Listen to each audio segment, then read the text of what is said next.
हरिद्वार में बीजेपी की core committee की बैठक कल की जाएगी। राष्ट्रीय अध्यक्ष जेपी नड्डा इसमें शामिल होंगे। पीलीभीत हाउस में आयोजित होगी बैठक में शामिल होंगे सीएम पुष्कर सिंह धामी। इसके अलावा ऋषिकुल ऑडिटोरियम में कार्यक्रम में शिरकत करेंगे। कार्यकर्ताओं के साथ सुनेंगे मन की बात। पुलिस प्रशासन ने सुरक्षा के पुख्ता इंतजाम किए हैं। तो ये बड़ी और अहम जानकारी दरअसल आपको बता रहे हैं, जिसमें जेपी नड्डा हरिद्वार के दौरे पर रहने वाले हैं, जिसमें दरअसल बीजेपी कोर कमेटी की बैठक होने वाली है और कई नेताओं से कार्यकर्ताओं से जेपी नड्डा मुलाकात करेंगे और इस बैठक में सीएम पुष्कर सिंह धामी भी साथ में मौजूद होंगे। तो पीलीभीत हाउस में बैठक का आयोजन किया जाएगा। बैठक में शामिल होंगे सीएम पुष्कर सिंह धामी। ये बड़ी जानकारी आपको बता रहे हैं। ऋषिकुल ऑडिटोरियम में कार्यक्रम में शिरकत करेंगे। कार्यकर्ताओं के साथ मन की बात कार्यक्रम को भी सुना जाएगा। पुलिस प्रशासन ने सुरक्षा को लेकर पुख्ता इंतजाम किए हैं। तो बीजेपी की कोर कमेटी की बैठक कल हरिद्वार में होने वाली है, जिसमें आपको बताएं कि राष्ट्रीय अध्यक्ष जेपी नड्डा इसमें शामिल होंगे। पीलीभीत हाउस में ये बैठक का आयोजन किया गया है। बैठक में सीएम पुष्कर सिंह धामी भी शामिल होंगे। इस दौरान किस तरीके से जो है आगामी जो लोकसभा चुनाव राज्य में होने वाले हैं, इनको लेकर दरअसल खास रणनीति बनाई जाएगी। तो ये बड़ी और अहम जानकारी दरअसल आपको बता रहे हैं, जिसमें हरिद्वार में बीजेपी की कोर कमेटी की बैठक में जेपी नड्डा शामिल होंगे। इसके अलावा सीएम धामी भी इसमें शामिल होंगे।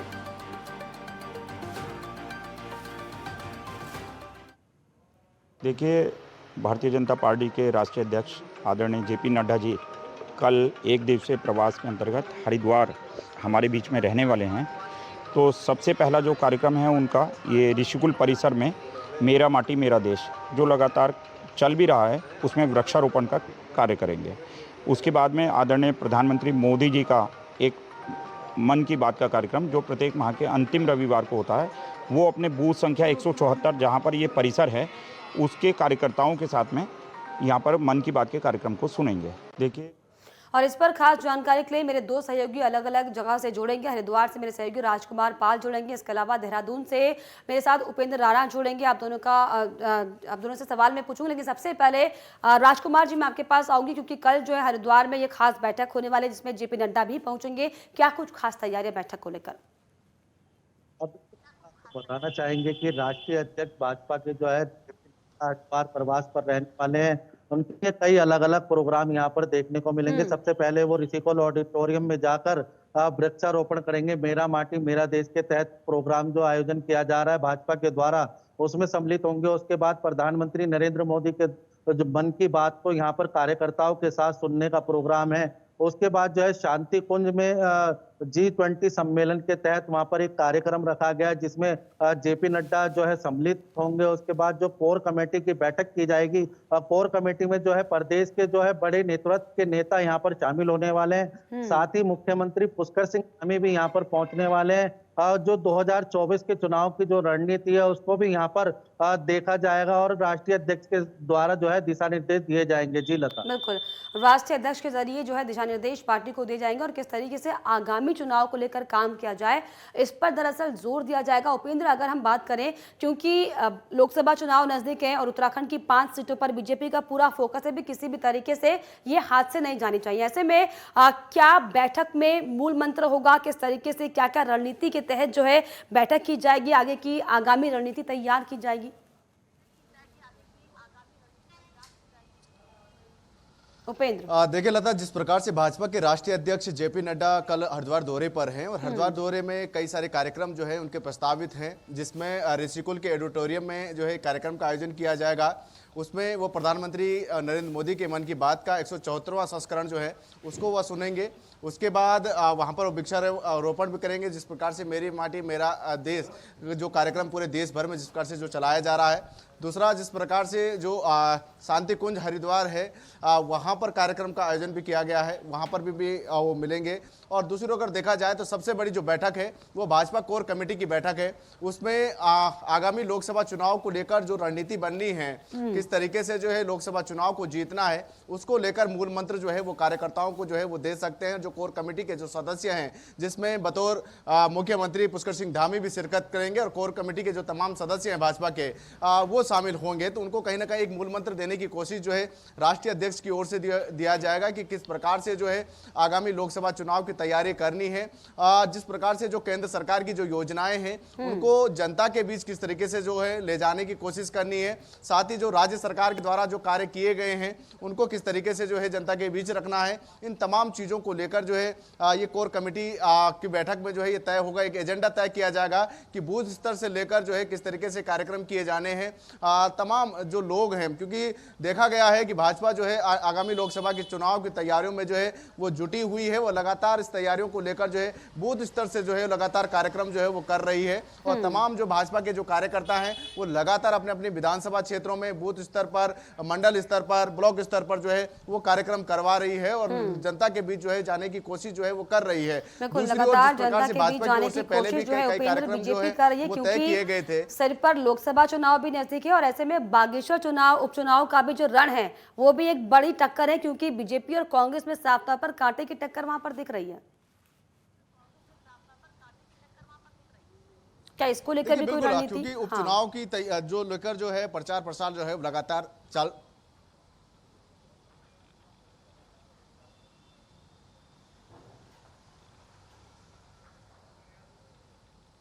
चलिए उपेंद्र, आपको मेरी आवाज मिल पा रही है? चलिए आपसे जुड़ेंगे।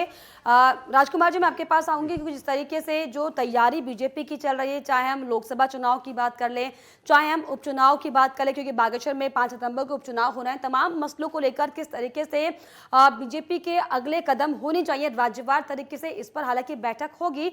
और क्योंकि कल जो दौरा है 1 दिवसीय उनका, इसमें कई कार्यक्रम आयोजित किए गए जिसमें पीएम नरेंद्र मोदी की मन की बात भी सुनेंगे और कोर कमेटी की बैठक भी की गई। क्या इसके अलावा भी कोई अन्य जरूरी कार्यक्रम प्रस्तावित है? हाँ बिल्कुल लता, आपको बताना चाहेंगे इन कार्यक्रमों के बाद जो है शाम के समय जो है जेपी नड्डा गंगा आरती में भी सम्मिलित होने वाले हैं, जिसको लेकर पूरी तैयारी कर ली गई है। गंगा सभा के द्वारा भी तैयारी कर ली गई है। अगर बात करें कोर कमेटी की बैठक की, तो बीजेपी के जो बड़े नेतृत्व हैं वो मुख्यमंत्री पुष्कर सिंह धामी सहित कई नेता जो हैं इस कोर कमेटी में शामिल होने वाले हैं, जिसको लेकर भाजपा कार्यकर्ताओं को जो एक नया मूल मंत्र देने वाले, क्योंकि 2024 लोकसभा के चुनाव नजदीक है, उसको लेकर जो बैठक का दौर अभी से ही शुरू हो चुका है।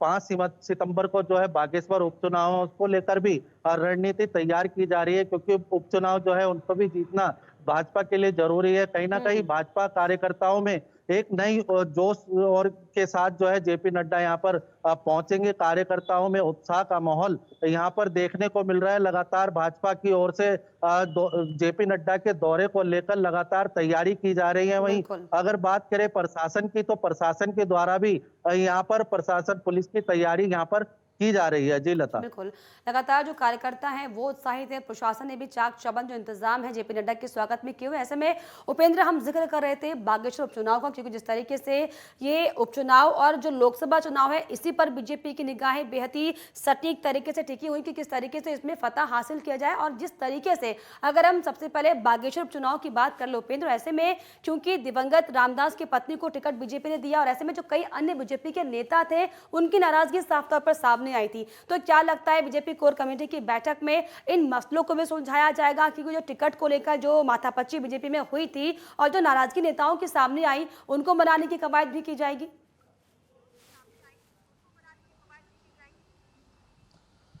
देखिए, अगर बागेश्वर उपचुनाव की अगर बात की जाए तो जिस प्रकार से भाजपा की ओर से जो दिवंगत कैबिनेट मंत्री रहे हैं चंदन रामदास, उनकी पत्नी पार्वती देवी को जो है वो वहां पर टिकट दिया गया है और एक कहीं ना कहीं भाजपा ने अगर देखा जाए तो एक सिंपैथी वोट पाने की कोशिश जो है वो पूरी रहेगी। और ये भी देखा गया है कि 4 बार के जिस प्रकार से जो दिवंगत कैबिनेट मंत्री रहे चंदन रामदास, वो 4 बार के वहां पर लगातार विधायक रहे हैं, तो ऐसे में एक सिंपैथी वोट पाने की कोशिश भी भाजपा की रहेगी। दूसरी ओर अगर देखा जाए तो भाजपा की ओर से जो है जिस प्रकार से जो कांग्रेस के जो प्रत्याशी रहे 2022 में रंजीत दास, उनको जो है भाजपा में शामिल किया गया। हालांकि इसको लेकर कुछ भाजपा के नेताओं में जो है वो थोड़ा सा जो है खटास देखने को जरूर मिली थी, मनमुटाव देखने को मिला था, लेकिन उसके बावजूद भी जो है प्रचार प्रसार जो है वो लगातार जो है उपचुनाव को लेकर वहां पर किया जा रहा है। भाजपा ने पूरी तरीके से ये दावा किया है कि जो बागेश्वर उपचुनाव है उसमें जो है पूरी जीत जो है वो भाजपा की होनी है, और जिस प्रकार से